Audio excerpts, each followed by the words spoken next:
చూసిన తర్వాత నాకు ఒక నమ్మకం వచ్చింది, మనం చేసే ప్రయత్నాలు జయప్రదం అవుతున్నాయి. మామూలుగా ఎవరు ఈ పనులు చేయరు. మీరు చూస్తే ప్రతి 3వ శనివారం స్వచ్ఛ ఆంధ్రప్రదేశ్ పెట్టుకున్నాం.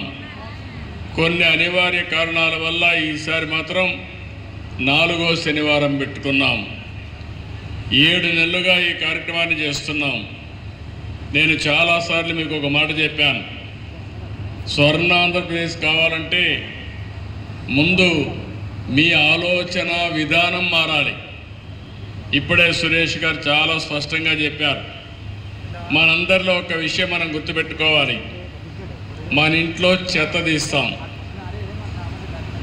ఎక్కడ వేస్తామంటే రోడ్డు మీద వేస్తాం.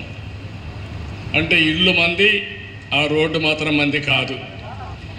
అక్కడి నుంచి ఆ ఇంట్లో రోడ్డు మీద ఉండే చెత్త అంతా కుళ్ళి మళ్ళీ ఆ వాసన రూపాన మీ ఇంటికే వస్తుంది.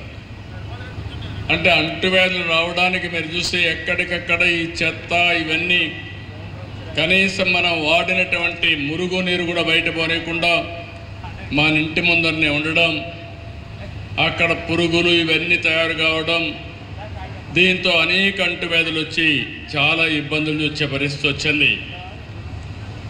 పోయిన గవర్నమెంట్ మీరు చూశారు, చెత్త మీద పన్నేశారు కానీ చెత్త కూడా తీలే. మామూలుగా 85 లక్షల మెట్రిక్ టన్నులు చెత్త అన్ని టౌన్స్లో పరేసి మున్సిపాలిటీలు చెత్త చేసి వదిలిపెట్టారు.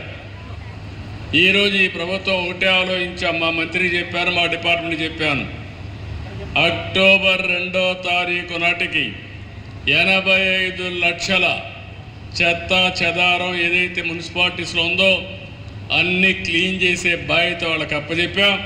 తప్పకుండా 100% జయప్రదం అవుతుందని చెప్పి మీ అందరికీ హామీ ఇస్తున్నా.